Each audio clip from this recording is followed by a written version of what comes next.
Time travel has always arrived in the human mind as a kind of miracle disguised as a machine. It promises everything ordinary life refuses to give us: another chance, a repaired mistake, a recovered moment, a final conversation with the dead. The fantasy is so powerful because it does not feel like fantasy at all. It feels emotionally obvious. Of course we would go back if we could. Of course we would fix the one decision that still follows us like a shadow. Of course we would step outside consequence if someone finally built the door. That is exactly why time travel is so deceptive. It enters the imagination as a wish, but the universe does not care about wishes. It cares about structure, and the moment time travel leaves the emotional world and touches the logical one, something starts to go wrong. Not eventually, immediately. The dream begins to fracture on contact with the very thing that makes reality stable in the first place: sequence. We live inside an order so familiar that we barely notice it. First comes the cause, then comes the effect.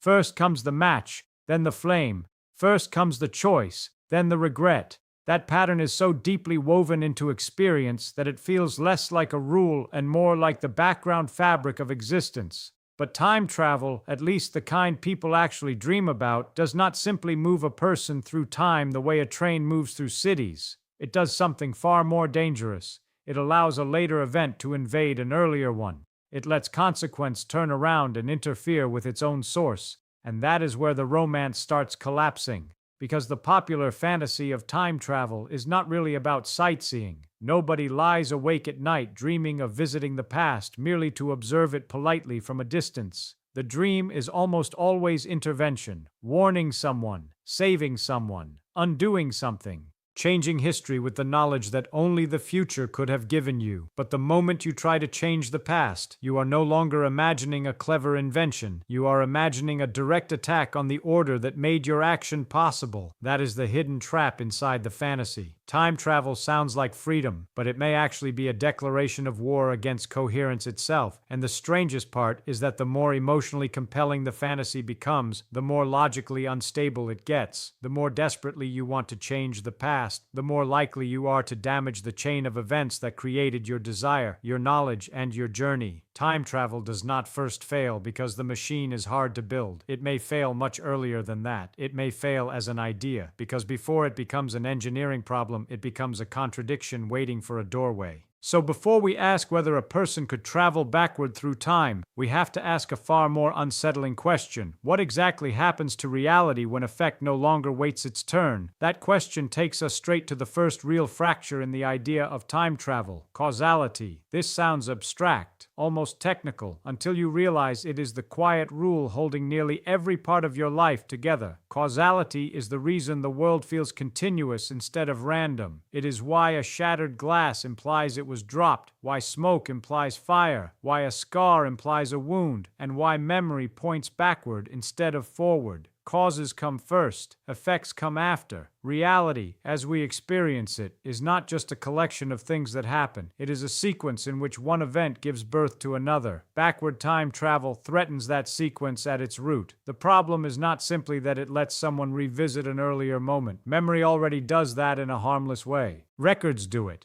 Photographs do it. History books do it. None of these disturb reality because they do not send consequences back into the chain that produced them. They preserve information about the past while leaving the structure of events untouched. Time travel is different because it does not merely observe a prior cause. It gives a later effect the power to interfere with it. That sounds small at first. In practice, it is catastrophic. Imagine you learn tomorrow that a bridge will collapse today at noon. If you travel back to warn people before noon, your warning becomes part of the past event itself. That may seem noble, even simple, until you ask where the information came from. Did the bridge collapse, allowing you to learn the news and go back? Or did your warning prevent the collapse, erasing the very disaster that motivated the trip? The moment the future acts on the past, the neat order of before and after stops behaving like a line and starts folding into itself. And folded causality is not just confusing, it is unstable. Ordinary reality works because events are anchored. A cause does not have to worry that its effect will return later and rewrite the conditions of its own birth. A raindrop does not fall because the puddle demanded it. A bullet hole does not summon the bullet that created it. The universe is filled with feedback loops, yes, but they unfold in time. They do not usually reach backward and alter the preconditions that made the loop possible in the first place.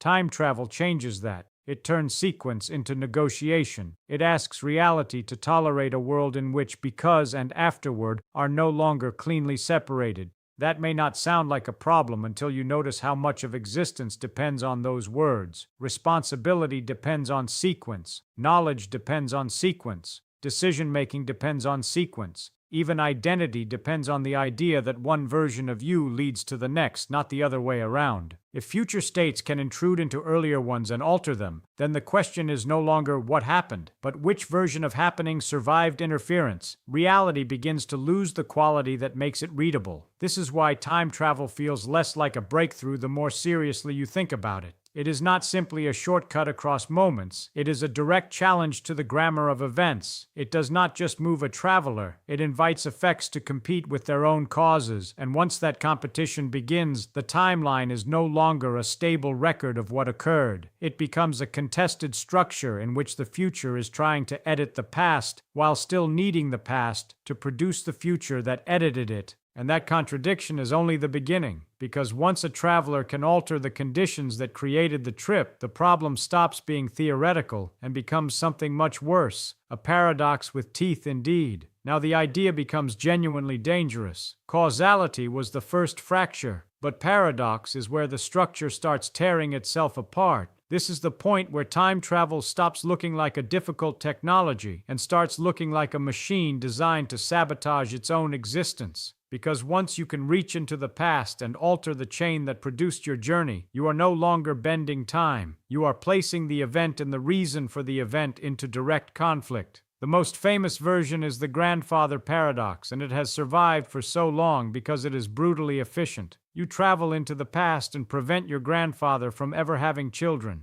If that happens, one of your parents is never born, which means you are never born, which means you never make the journey, which means your grandfather survives, which means you are born after all, which means you can go back and stop it again. The loop is not dramatic merely because it is weird. It is devastating because every version of the story keeps deleting the condition required for the next version to exist. That is what makes this more than a storytelling gimmick. A normal problem can be solved by finding the missing piece. A paradox has no missing piece. It is complete and impossible at the same time. Every part seems to follow from the one before it, yet the whole arrangement cannot stabilize into a single consistent history. The timeline is asked to contain a traveler whose action erases the traveler's own reason, and reality is left trying to answer a question it should never have been forced to confront. How can an event both happen and remove the cause that allowed it to happen? You can soften the example, but the underlying problem does not go away. Suppose you do not kill your grandfather. Suppose you simply go back and prevent yourself from missing a train, choosing the wrong partner, sending a message, taking a flight, or making a single mistake that shaped your future. The scale changes, but the logic does not. If the intervention succeeds too well, the future self who made the trip may no longer become the person who needed to travel at all. The paradox survives in miniature. Time travel does not require murder to collapse. It only requires success. That is the hidden poison inside the fantasy. We imagine going back to improve the past, but improvement is exactly what makes the journey unstable. If you fix the event completely, you risk erasing the motive, knowledge, or emotional wound that sent you back. If you fail to change anything important, then the trip becomes pointless. Either way, the dream begins to betray itself. Time travel is suspended between uselessness and contradiction, between a past too rigid to matter and a past so flexible it destroys the traveler's origin. You can feel the pressure most clearly when the timeline is treated like a single, unbroken history. In that model, there is nowhere for contradiction to hide. Either the changed past leads to the future that launched the traveler, or it does not. If it does not, the traveler becomes an orphaned event with no legitimate origin. If it does, then the past was never truly changed in the first place. The machine can carry a body backward, but it cannot carry logical consistency with it unless the universe imposes limits so severe that changing the past becomes little more than a misleading phrase to begin. This is why paradox feels like logic turning predatory. The traveler enters the past as an agent of revision, but the act of revision starts consuming the very foundation of the act itself. The journey becomes a snake swallowing not just its tail, but its own birth. And if reality cannot allow that kind of self-erasure, then the next question becomes unavoidable. Does physics somehow forbid these contradictions, or does it preserve time travel only by forcing us into an even stranger universe? At this point, time travel seems cornered. If changing the past creates contradictions, then either the entire idea must be impossible, or reality has some way of protecting itself, and that is where the escape routes appear. They arrive like rescue missions for the dream, elegant theories that promise to save time travel from self-destruction. But the deeper you look at them, the stranger the cost becomes. Each one preserves logic by demanding that reality behave in ways far more unsettling than the original fantasy ever imagined. The first escape route is the fixed timeline. In this version, the past cannot truly be changed because whatever happened already includes your journey back. If you travel to ancient Rome, then your presence in ancient Rome was always part of history. If you try to warn someone, your warning was always there. If you try to stop a disaster, either you fail or your attempt becomes part of the chain that led to the disaster in the first place. At first glance, this seems like a clean solution. No paradox, no contradictions. Cause and effect survive because your actions were already woven into the timeline before you ever stepped into the machine. But look at what this really means. It means time travel exists only by canceling the freedom people want from it. You can go back, but you cannot rewrite anything fundamental. You do not change the past, you perform it. The fantasy survives, but only in a hollowed-out form. The traveler becomes less an author of history than an actor trapped inside a script that was finished before they arrived. You still move through time, but the dream of fixing regret, undoing pain, or altering destiny quietly evaporates. The machine works, yet the wish behind the machine is denied. The second escape route is more seductive. Branching timelines, often imagined through many worlds' logic. In this picture, traveling to the past does not revise your own history. It creates or enters another branch. Kill your grandfather there, and the contradiction disappears because your original timeline remains intact. The traveler survives because the past they altered is no longer the one that produced them. It sounds brilliant, almost generous. Time travel is rescued, freedom is restored, and paradox is avoided. Except the price is enormous. You are no longer changing your past. You are abandoning it. The child you save is not your child. The mistake you prevent is not the one that shaped your life. The world you repair belongs to another branch, another history, another version of events. You may gain the power to intervene, but you lose the emotional promise that made the fantasy meaningful in the first place. The person who wanted to rewrite their own pain discovers they can only create a parallel reality in which someone like them suffers less. That is not victory. It is a metaphysical compromise disguised as control. Then there is the self-consistency principle, the idea that the universe may permit backward travel only under conditions that prevent contradiction. You can go back, yes, but every action you take will somehow align with a history that remains internally coherent. The gun jams. The warning is misunderstood. The crucial accident still happens. It is a more formal version of the fixed timeline, but with an even colder implication. Reality is not merely structured, it is defended. The universe does not just contain events, it polices them. And that may be the strangest outcome of all. Every route that saves time travel does so by dismantling the version humans actually long for. Fixed timelines destroy freedom. Branching worlds destroy personal revision. Self-consistency destroys meaningful intervention. The fantasy can survive only by becoming something harsher, narrower, and far less humane than the dream that inspired it. Which means the final question is no longer whether time travel can be rescued, but why we remain so attached to an idea that only lives by taking itself away. And that attachment is not accidental. Time travel survives every logical assault because it was never only about physics. It is about grief, regret, missed chances, unsent messages.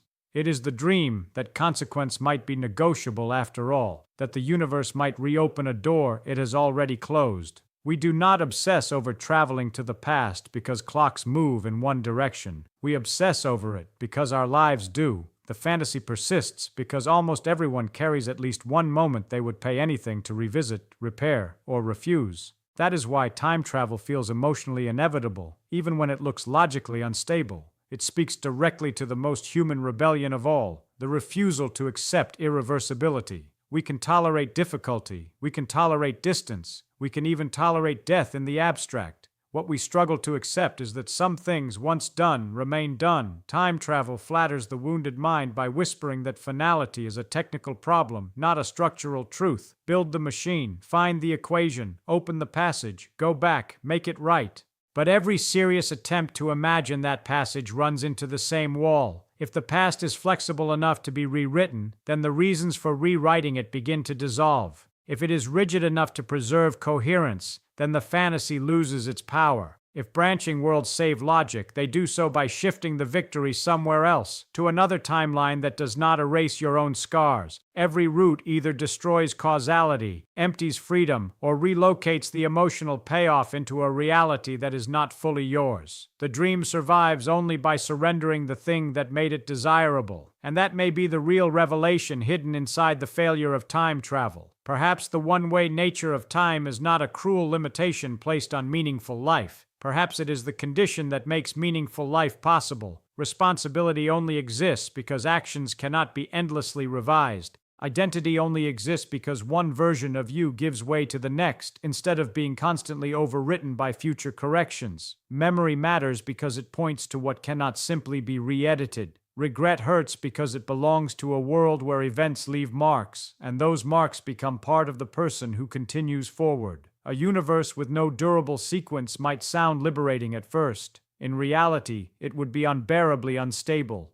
Promises would weaken. Consequences would blur. Learning itself would become uncertain because the path from mistake to understanding could be interrupted by revision. Even love would change character in a world where every painful choice could be undone, because permanence is part of what gives devotion weight. We suffer from time's direction, yes, but we also derive meaning from it. The arrow wounds us, and then quietly gives shape to everything we are. So time travel may destroy itself before it begins, not because the dream is foolish, but because the dream touches something reality cannot relax without collapsing its own coherence. The past may remain closed, for the same reason language needs grammar and music needs sequence. Without order, expression dissolves into noise. We long to reverse time because we are human. We may never be allowed to because reality is trying to remain real.